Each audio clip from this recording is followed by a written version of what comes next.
ఇప్పుడు ఏంటో తెలుసా రాజు గారు, నెక్స్ట్ వంట నాకు కొంచెం రెస్ట్ ఇస్తున్నారా? ఆహా, మీరు సూపర్ గెస్ట్ చేస్తారు రాజు గారు. ఇంకాసేపు రెస్ట్ అంటే నేను చేస్తానని మీరు భ్రమలోకి వెళ్ళకండి. యమున గారు వంట చేయబోతున్నారు అనమాట. యమున గారు నెక్స్ట్ మీరే చేయాలి, కొంచెం పాపం మా షెఫ్ కి రెస్ట్ కావాలి. ఓకే, షూర్ అండి. ఏం చేస్తారు? కొంచెం వెరైటీగా డిఫరెంట్ గా నార్త్ సైడ్ చేస్తారు, సగ్గుబియ్యం కిచిడి. సగ్గుబియ్యం కిచిడి, అదొకసారి ట్రై చేద్దాం. ఓకే, సగ్గుబియ్యం కిచిడి తయారు చేసుకోవడానికి కావాల్సిన పదార్థాలు ఏంటో చూసేద్దాం.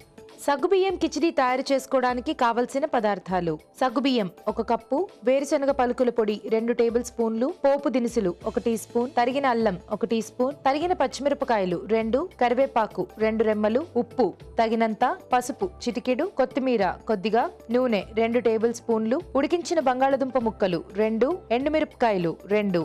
కావాల్సిన పదార్థాలు చూసేసాం కదా యమున గారు, ready? Ready. Okay, get set go. Yeah, ముందుగా స్టవ్ ఆన్ చేసుకొని ఆయిల్, నూనె వేసుకోవాలి. యా, ఇంకా తక్కువ వేస్తాను, మీకోసం కొద్దిగా వేస్తాను. ఓకే, నా కోసం వద్దు, నేను ఆయిల్ చాలా తక్కువ తింటారా? ఓకే, ఇప్పుడు రెడ్ చిల్లీస్, ఎండుమిర్చి, యా, ఇది 1 స్పూన్ పోపు దినుసులు. ఓకే, అల్లం చిన్న చిన్న ముక్కలుగా కొద్దిగా, తర్వాత గ్రీన్ చిల్లీస్. ఓకే, ఇప్పుడు కర్రీ లీవ్స్. ఓకే, కరివేపాకు. ఓకే, ఇప్పుడు సగ్గుబియ్యం వేసేయాలి. సగ్గుబియ్యం నానబెట్టుకుని వాటర్ మొత్తం తీసేసి ఉంచుకున్నారా? అన్నమాట. యా, ఇది గుడ్ ఫర్ హెల్త్ అండి, అందుకే చూపిస్తున్నాను. చాలా మంచిది. యా యా, కలుపుకుంటాం. కలుపుతాం. వేసుకోవచ్చు. యా,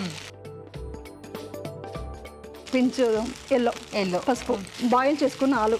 ఓకే, ఉడికించుకున్న బంగాళదుంప ముక్కలు. ఎస్. ఇప్పుడు పల్లీలు ఫ్రై చేసుకొని పౌడర్ చేసుకున్నాం. ఓకే, డ్రై ఫ్రై అన్నమాట. ఓకే, ఒక 2 స్పూన్స్ సరిపోతుంది. అసలు నాకు మాట్లాడే ఛాన్స్ ఇవ్వట్లేదు. ఇలాంటి వాళ్ళు వంట చేస్తే ఇప్పుడు నాకు అర్థమవుతుంది రాజుగారి విలువ. నేను ఎంత మాట్లాడుతున్నానంటే పాపం ఆయన ఎంత నెమ్మదస్తులో. ఇప్పుడు లాస్ట్లో ఫైనలీ కొత్తిమీర. ఓకే అండి, ఇప్పుడు ఇది రెడీ అయిపోయింది. ఓకే ఓకే, ఆహాహా, గుమగుమలాడిపోతుంది మీ కిచిడి. భలే ఉంది. ఇంకా కావాల్సింటే కొత్తిమీర కొంచెం వేసుకోవచ్చు, జస్ట్ ఆ ఫ్లేవర్ ఉంటుంది లైట్గా. బాగుంది, ఇచ్చేయండి. తీసుకోండి, సగ్గుబియ్యం కిచిడి. సో మన యమున గారు, రోసి గారు చూపించిన సగ్గుబియ్యం కిచిడి టేస్ట్ ఎలా ఉందో చూడాలి అంటే దీని తయారీ విధానం మరోసారి చూసేద్దాం. సగ్గుబియ్యం కిచిడి తయారు చేసుకునే విధానం: ముందుగా సగ్గుబియ్యం నానబెట్టి ఉంచాలి. ఒక పాన్ లో నూనె వేసి ఎండుమిరపకాయలు, పోపు దినుసులు, తరిగిన అల్లం, తరిగిన పచ్చిమిరపకాయలు, కరివేపాకు వేసి వేయించాలి. దీనిలో నానబెట్టిన సగ్గుబియ్యం, ఉప్పు, పసుపు వేసి వేగనివ్వాలి. ఆ తర్వాత ఉడికించిన బంగాళదుంప ముక్కలు వేసి దగ్గర పడనివ్వాలి. చివరిగా వేరుశనగ పలుకుల పొడి, కొత్తిమీర వేసి బాగా కలుపుకోవాలి. అంతే, సగ్గుబియ్యం కిచిడి రెడీ.